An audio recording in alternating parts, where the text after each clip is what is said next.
السلام علیکم ورحمت الله وبرکاتو. زه ستاسو ورور اسحاق خان یو نوی مرکې سره نوی کول شاعر سره عمران وفا صاحب سره نن یو خو دا غلی یو نوی کول شاعر دی، ډېر ښکلی شاعر دی، خوږ زبانه شاعر دی. انشاءالله تاسو به د شعرونه خوښ شي. عمران وفا صاحب ډېره مننه، ډېره شکریه خرکلی ته خپل پروګرام کې. بسم الله الرحمن الرحیم. صاحب یو خصوص هم ډېره زیاته مننه کوم چې د خپل پروګرام کې موږ ته مقرره کړه. ډېره زیاته مننه. عمران وفا صاحب د شاعري په باره کې او ستاسو مختصر پیژندګلوي کوم ځای سره تعلق ساتو؟ نو زما خپل نوم عمران خان دی او قلمي نوم مې وفا دی. د زیل له بونیر باجکټې د کلي سره علاقه لرم او تېرو 5-6 کاله راهیسې دلته کې په متحده عرب اماراتو کې خپل ژوند تېروم. او شاعري آغاز مو کله نه شروع کړی؟ شاعري خو صاحب ما تقریبا چې کال 2011 نه شروع کړی او خو لیک مې نه و کړی، نو بس اوس مې تقریبا چې 8 میاشتې شوې تقریبا چې لیک مې شروع کړی دی. او شاعري کې مو استاد شو؟ نو چا نه داسې زیات متاثره شو یا چا نه تاسو شاعري کو؟ متاثره خو لوی لوی شاعرانو لکه غني بابا شو، رحمان بابا شو، که نه داسې کوم تېر شوي دي. او اوسنۍ کې تقریبا دا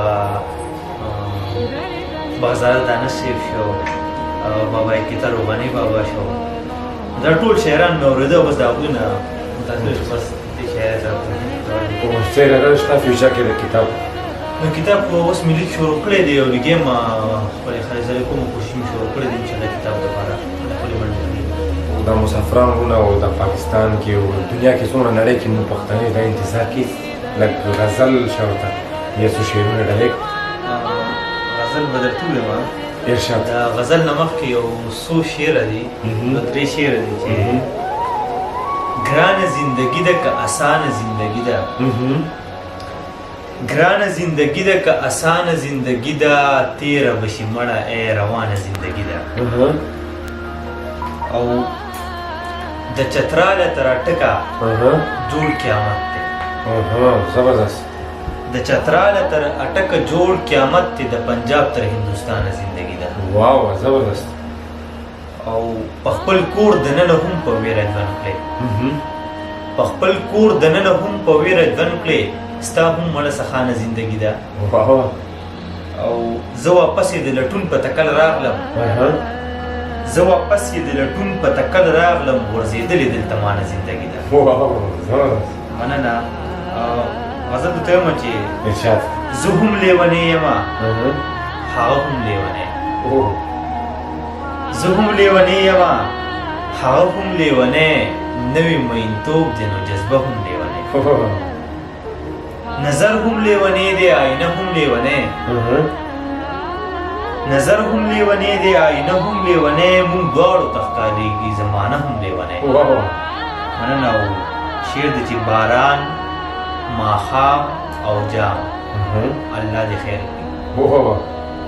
باران ماښام او جام الله دې خیر کړي، موسم هم لیونی دی او نشه هم لیونی. او سې هسې شونډې سرې دي سړی وجني بیا جلا، سې هسې شونډې سرې دي سړی وجني بیا جلا، لا نن یې پرې مګلې دنداسه هم لیونی. زبردست. مننه. او چې څومره به یې غوسه کړه راته څومره به یې رټلم، چې څومره به یې غوسه کړه راته څومره به یې رټلم، خو دومره به ما خفه کېده هم لیونی. او آخري شعر دی چې خفه به وو د یو بل نه وفا خو جدا نه وو، خفه به وو د یو بل نه وفا خو جدا نه وو، زمونږ به د یو بل سره رشته هم لیونی. زبردست. ډېره مننه. د تورو خلکو خوښ یم، تورې به د تورو خلکو خوښ یم، او خدای شته که د نورو خلکو خوښ یم، او ټیک ده چې د ډېرو خلکو بدې شم، ټیک ده خو د ډېرو خلکو خوښ یم.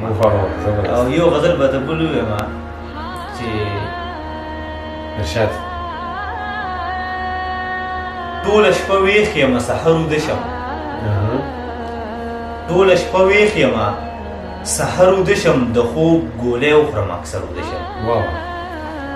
اول ستا یاد او بیا د خپل زړه سره یوه شیبه وکړم شر ویده شم، او نه څوک راغاړې وځي نه چاته ورغاړه وځم، نه څوک راغاړه وځي نه چاته ورغاړه وځم څنګه چې مونځ وکړم د اختر وده شم او د لیونتوب راکې دا څو نښې دي د لیونتوب راکې دا څو نښې دي سحر ټپه غرمه نشه مازدیګر وده شم زبردست مننه او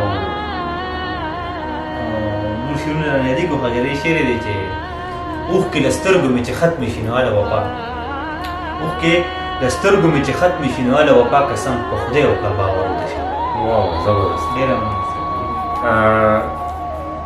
وفا صاحب شاعري خو ماشاءالله تاسو لیک او پته لګي چې یو ښه یعنې امایري شاعري مسافرانو باندې لیک مو کړی خپله مسافر یې په خپله باندې هم مسافر یم خو داسې لیک مې نه دی کړی په دغه باندې دا خو زه یم مسافرانو باندې تاسو زیات لیک ځکه کړی چې ته د مسافري احساسات تا ته د مخ ته نظر دی هغه خو ټیک ته کله چې زه د دوبۍ ته راتلم نو ما یو کلام لیکلی و خو زما نوې نوې شاعري ونه لګوه مطلب غلطیا نه دا وکړو خو هغه صرف د مسافرۍ باندې دا باندې لیکلی و چې ارشاد اوښکې مې په مخ باندې بهېدلې د خفګانه جړل مې په سرو سترګو بېرېدمه د جانانه اوښکې مې په مخ باندې بهېدلې د خفګانه جړل مې په سرو سترګو بېرېدمه د جانانه صاحب مې بخښنه غواړم دا لومړی وخت شاعري وم لکه دا زه نه شم ویلی په دې کې ځکه چې ډېره کمې دغه دی په دې کې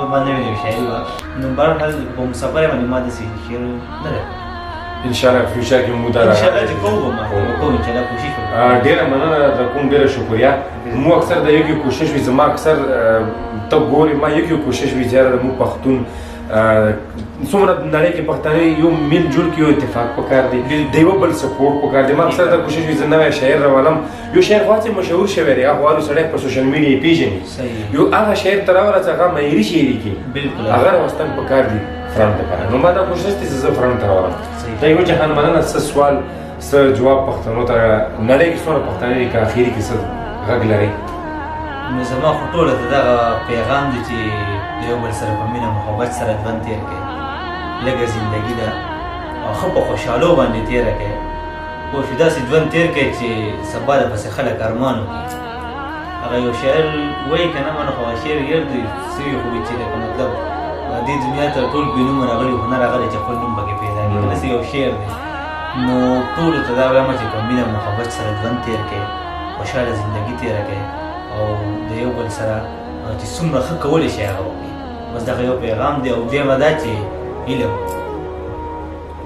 علم رڼا ده نو علم او هنر هم او د دې سره سره بیا اخلاق هم یوازې علم او هنر نه اخلاق ورسره هم ضروري دي نو دا ټول خپل کلمه دغه یو پیغام ډېره مننه ډېره شکریه یو جهان مننه تا ډېره شکریه نننۍ دغې مرکې سره دغې خپل ویډیو سره خپل اسحاق خان شعر وفا عمران ته ورکړو اجازت په لویه الله سپارم السلام علیکم ورحمة الله